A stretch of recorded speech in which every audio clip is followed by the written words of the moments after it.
Hello, friends. Welcome. Good to see you again. Hey, Lou. How are we doing today? Good, good. Good. So, we're still on the qualities of a self realized person, otherwise known as qualities of a bhakta or a devotee.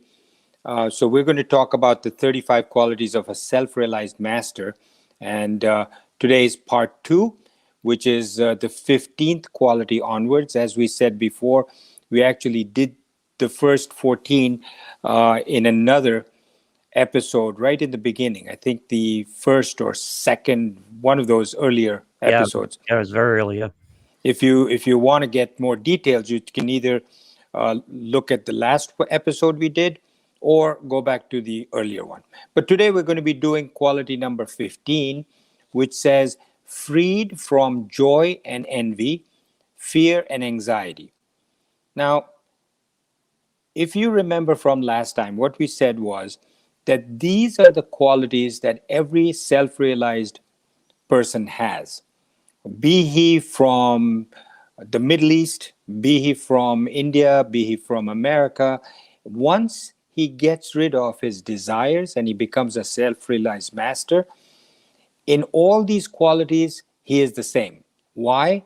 Because underneath the color of our skin and what we look like, essentially all of us have one heart.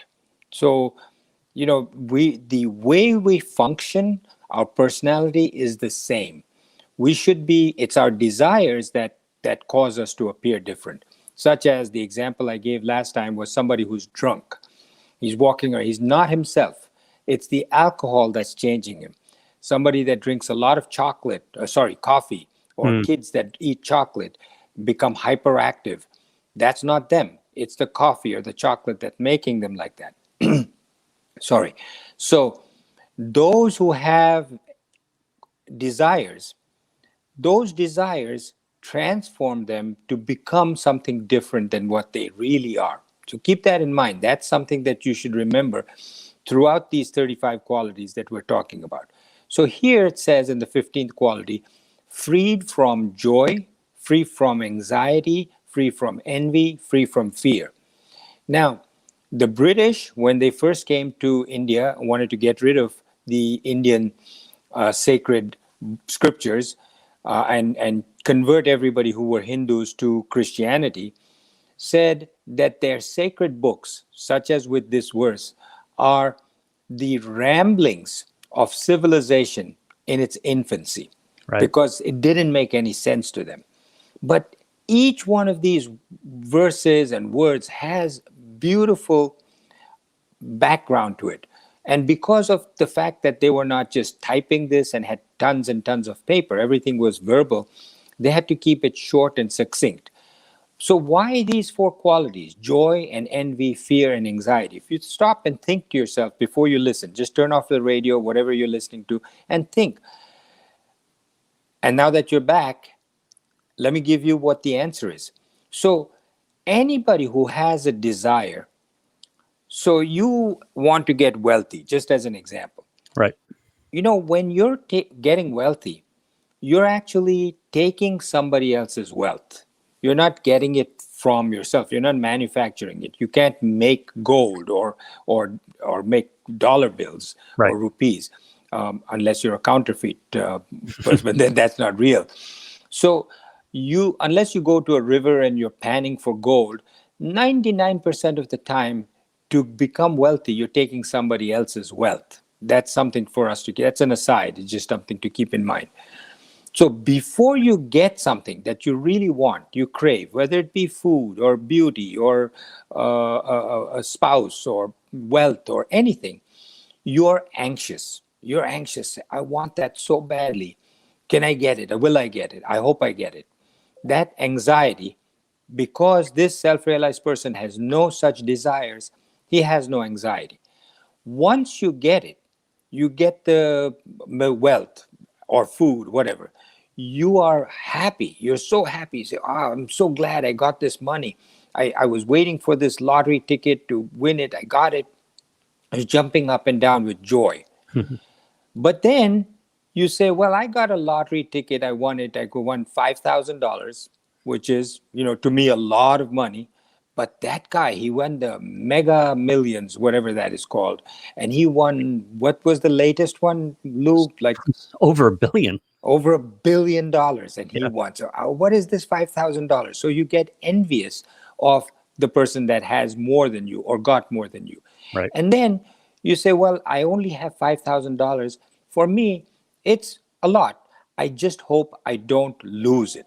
I'm afraid I'm going to lose it. How do I protect it? How do I save it? I don't want to, stock market's going down. I put it in the stock market. I'm fearful that I'm going to lose it. So these four qualities are absent in the bhakta, in the self-realized person. He is free from joy, envy, fear, and anxiety.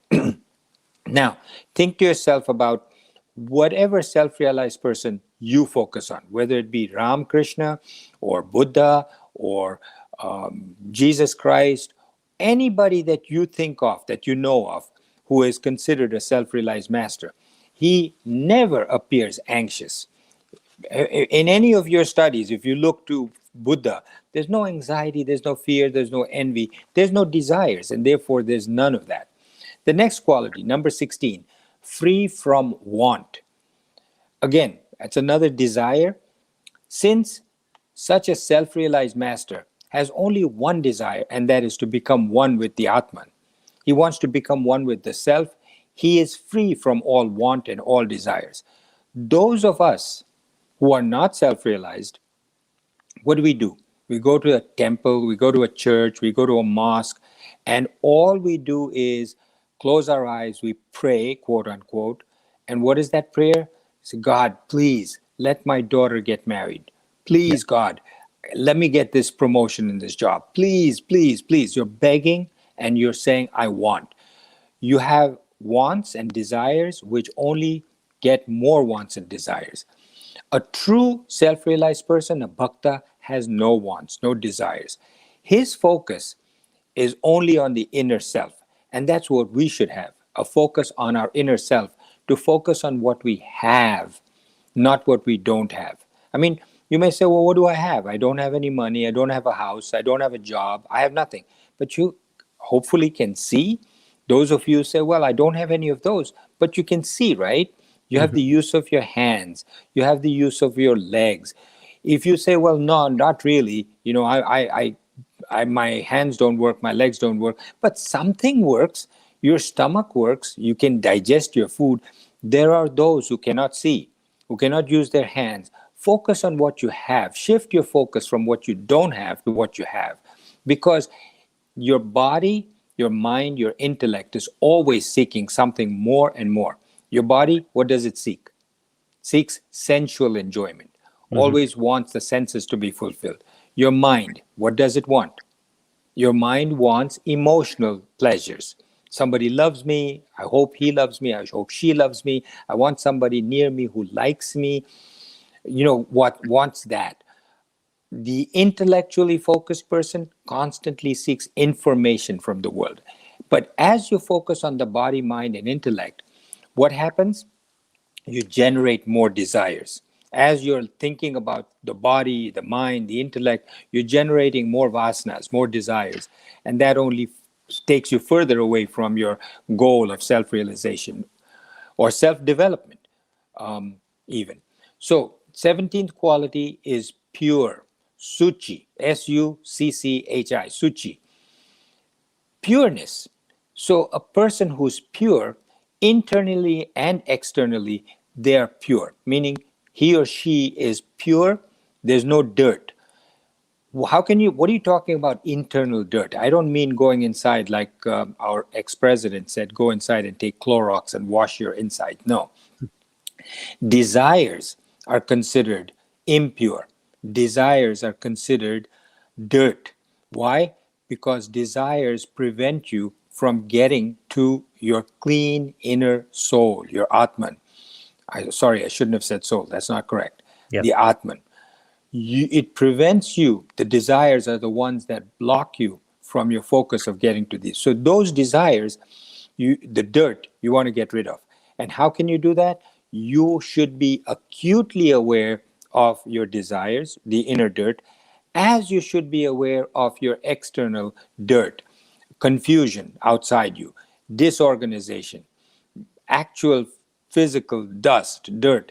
A self-realized person goes in and immediately starts cleaning things where he's seated or where he lives. A person who is clean is distracted by dirt. If he's clean himself, both internally and outside, he goes anywhere, he sees dirt, he doesn't just plop himself. A filthy person does that. But a person who is aware of the external dirt is also becomes aware of his internal desires and dirt. Person who is internally aware of cleanliness is aware then of external dirt. A bhakta, a self-realized person, is always aware of how he needs to constantly clean himself. That's the other thing. Once you're clean, you have to constantly be aware of the dirt that's looking at you. Somebody gave a good example. Somebody says, if a person is self-realized, like Buddha, then why do they always show Buddha or Shiva or any of these gods constantly meditating with their eyes closed? They're already self-realized. Good point, right? Yeah. And the analogy that is given is that even a self-realized person needs to constantly be on top of where he has developed with getting rid of the dirt. It's like the analogy is that of a brass pot made of brass or copper, or you need to constantly clean it in order to keep it shiny. It may still be brass instead of clay. You can't clean clay, but the brass needs to be polished to keep it shining. And that meditation always behooves you. We know of so many people who are almost at the point of self-realization or even become self-realized that they slip. When they become close to self-realization, powers come to them, all kinds of powers. Believe it or not, the mind and the intellect and the person become so powerful. They can do, I don't know this, I haven't seen this, but I've heard of it from other self-realized people who talk, swamis, that say they have seen people be able to foretell the future, to be able to read people's minds, to be able to do phenomenal feats. Swami Rama, when he came to the United States, was on Phil Don. What was that? Some program. You Phil can Donnie. look it up. Yeah. Yeah. Yeah, and they didn't believe, but he was able to bend paper clips and bend metal objects and move them along a table. So they actually took him to the Menninger Institute in Topeka, Kansas. Look it up on Google. Swami Rama in Menninger Institute, Topeka, Kansas. They kept him there away from all journalists for a while. And under strict conditions, he was able to do amazing things with his mind. Now, he was away from India. His guru, his teacher, had told him, you must go there and try and get humanity to come up and go to the United States, try and see how you can bring them up.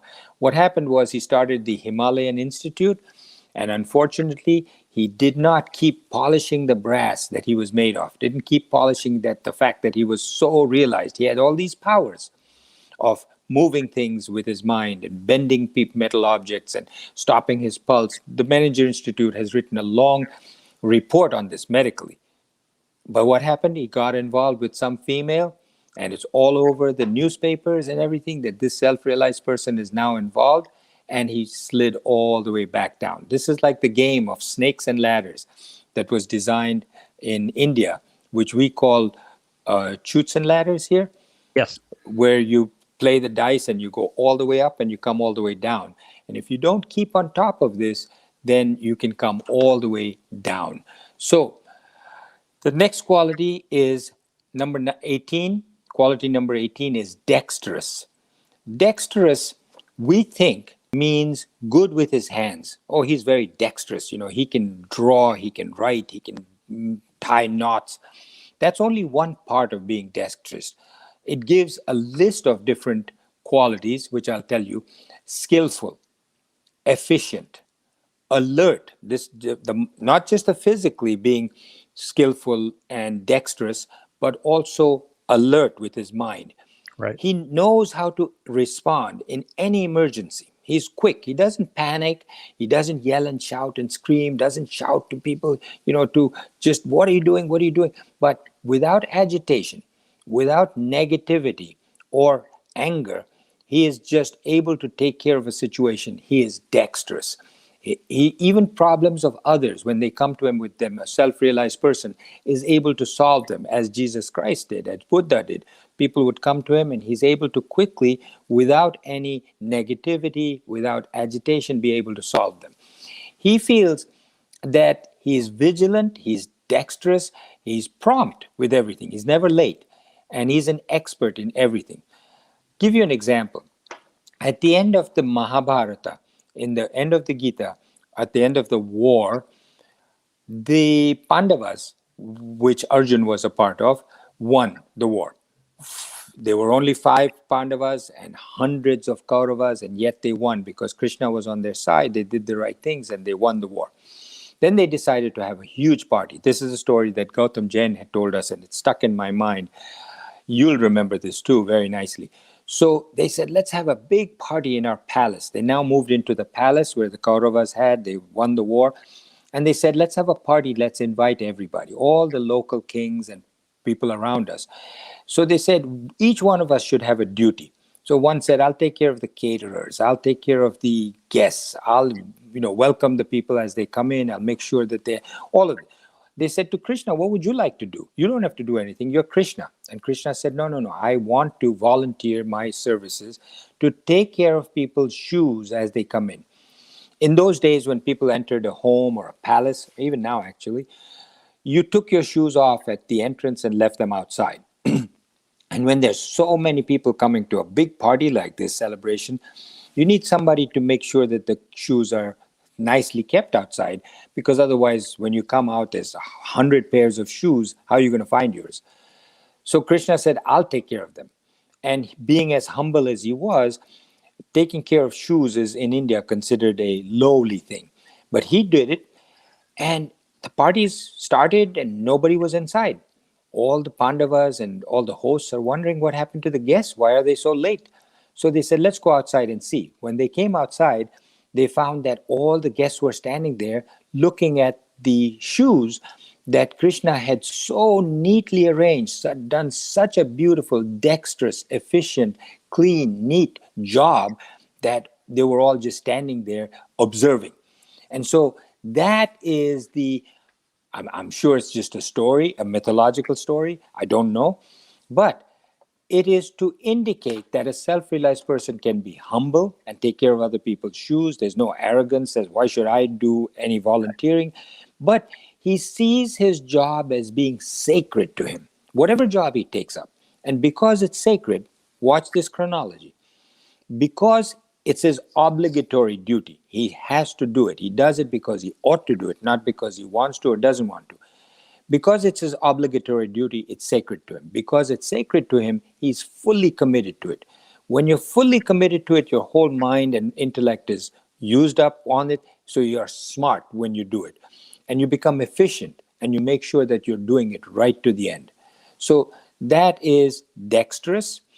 And the other example, which I'll probably give again next time, is the example of my grandson when he went to Kuman. Kuman, do you know what Kuman is, Lou? No, I don't.